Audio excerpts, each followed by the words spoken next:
Hi guys, I'm Annette and we're going to talk about the beginner's guide to ketogenic diet today. So Keto 101 if you want to call it that. So I've been doing a modified ketogenic diet for about 2 years now and I actually love the benefits. So I get a lot of questions from people about, well, what is a ketogenic diet and why would you want to do it? So I thought Okay, so the ketogenic diet was created, I don't know, around 100 years ago by doctors that were trying to help people that were having seizures. So they started feeding them super high doses of fat and very moderate protein and very low carbohydrates. And they found over time that people's seizures would stop. So that's where it started. A ketogenic diet is very high fat and very low carb. What I typically do is not quite that strict. I usually try to keep my carbohydrate grams per day less than 100. And if I'm trying to drop a few pounds or shed some fat, I'll drop my carbohydrate intake for the day down to 20 grams a day. And I eat a lot more fat and a lot less carbs. And I try to get some exercise in, a little bit of movement. And it's pretty amazing how quickly you feel better, you have more energy, you sleep better, you're better focused, and you have so many benefits from being in a state of ketosis. One of the things people get concerned about with the keto diet is what do I eat? I don't know what to eat. So what you do is you avoid carbohydrates that are low in fiber, really. So like white bread.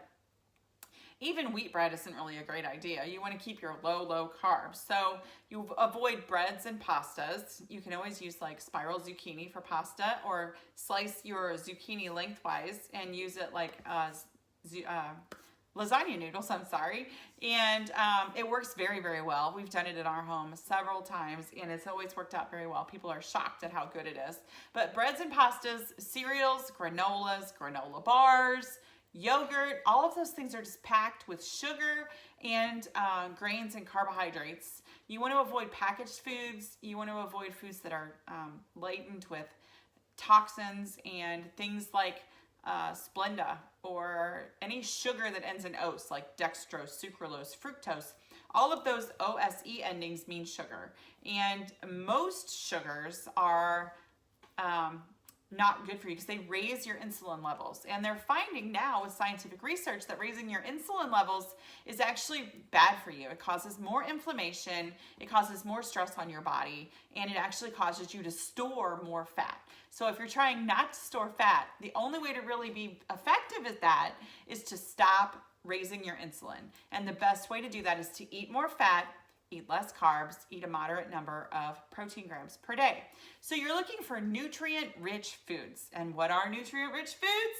Nutrient-rich foods are things like whole butter from grass-fed cows, heavy cream from grass-fed cows, cheeses that are not pre-shredded because they have ingredients that keep them from sticking together, which causes them to sometimes throw you out of ketosis.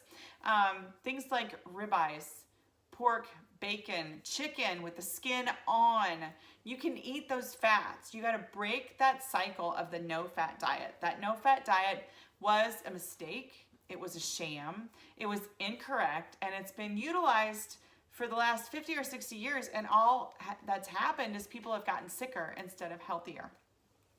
So you want to be eating like leafy green vegetables, broccoli. You can put butter on it, cauliflower, zucchini, eggplant, squash. You can use sweeteners like stevia.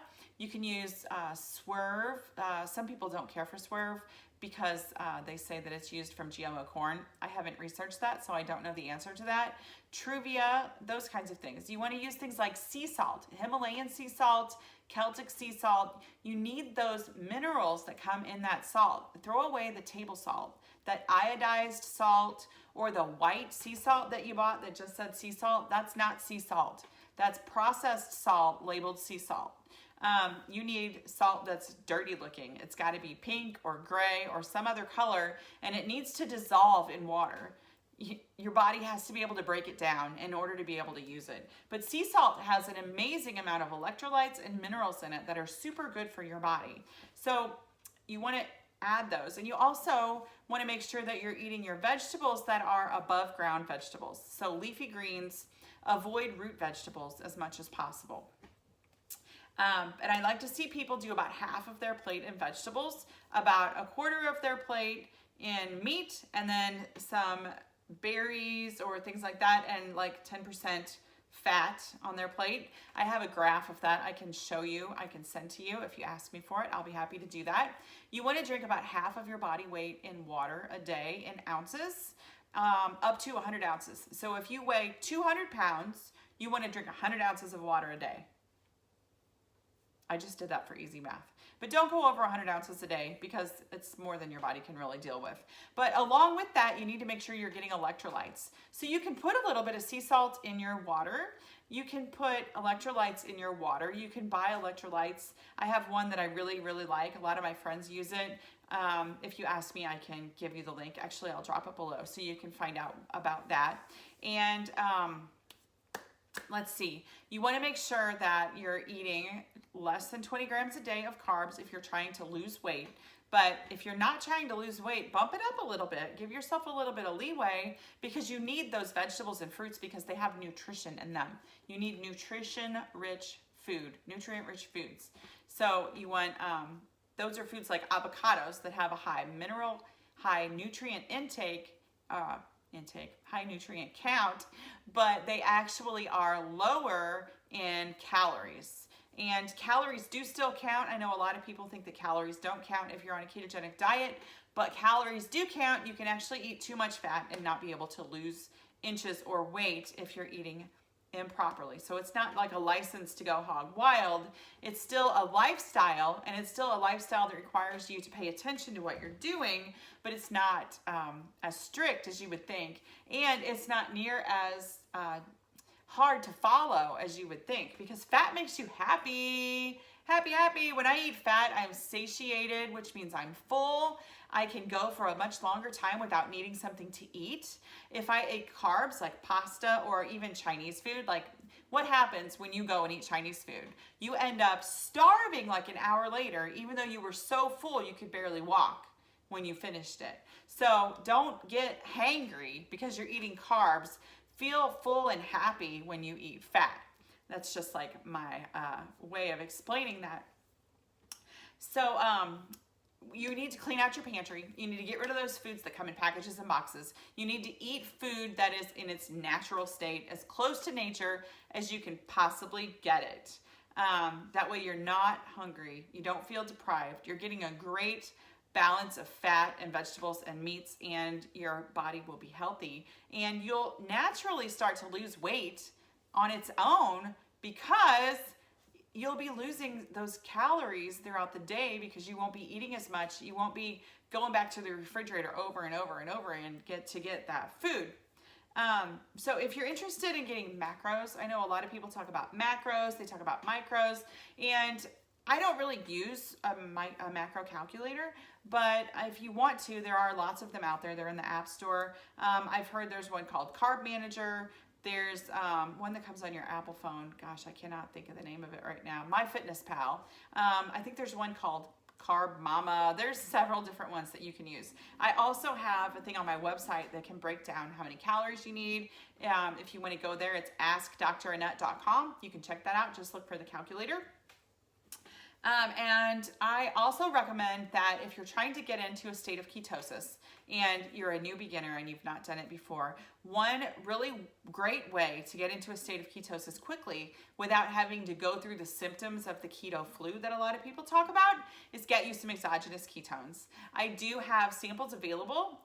I'll drop a link below that you can get some samples if you're interested in trying that out. But actually, exogenous ketones can help get you into a state of ketosis in 30 minutes, whereas doing a ketogenic diet by itself, you have to be super strict. Some people say that even if you look at something with carbs in it, it'll throw you out of a state of ketosis.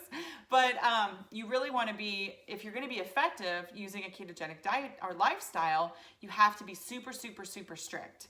And if you want to be able to eat things like broccoli and zucchini occasionally, you can really get yourself out of ketosis quickly, especially if you're super insulin resistant already. Your body wants to automatically go back to that sugar burning metabolism, and it'll take you away from using fat for energy. So if you want to avoid the keto flu, which can sometimes be, you know, headaches, hunger, you know, anxiety, just kind of sore muscles and hangry and angry and just kind of miserable for a few days, make sure you're getting your electrolytes. Get you some ketones, which you can get from me. I'll drop the link below. And just make sure you're drinking your water and doing all of those things. And actually exercise helps too, believe it or not. So that is my breakdown of the ketogenic diet. I do want to touch on one more thing, which is intermittent fasting. Intermittent fasting is something that a lot of people are talking about now because it's been proven to extend your life. People that are practicing intermittent fasting, people that eat less food than their body wants to eat, people that do calorie restriction live longer. It's proven. It's scientific fact. You can Google it. Intermittent fasting is all over the place. They're finding that it's helping people with a lot of different things. As far as detoxing overnight while your body and your brain are detoxing, it's great for that. And it also helps you just have a better balanced lifestyle. It gives your gut a rest from digesting food, and it's just a healthier way to take care of those kinds of things. So intermittent fasting is when you fast for a period of, 16 hours. So you go from like 8 p.m. till the next day, go 16 hours and then eat. Some people do a tighter window than that. They only eat during 6 hours. Some people only eat during 4 hours. I am probably closer to the 4 hours most days, but occasionally I'll have a late dinner. I'll go out with friends and, meet somewhere for a Taco Tuesday or something, and we'll have a late dinner. So sometimes my window is a little smaller, but on a daily basis, I'm probably closer to a 4 or 6 hour window where I put all my food in that period. But I do drink my exogenous ketones first thing in the morning so that I'm not hungry until I get around to having lunch around 12 or 1. So anyway, that's the purpose of that and the use of that. And intermittent fasting is very, very, very recommended by most of the doctors that I know in my field. So I think I've touched everything that I wanted to kind of introduce to you guys today. I have all kinds of information, glycemic index food charts that you can have. Just let me know if you're interested. I'm happy to share those things. I also have a Facebook group that you can join if you're interested in finding out more there. I can drop you into that group and you can learn all kinds of things there. So thank you so much for watching. Please come back. If you'd like to see more videos, just click on the subscribe link below and we'll get you added. And I'll put a link for how you can follow me below as well. So thank you so much. I hope you have a great day.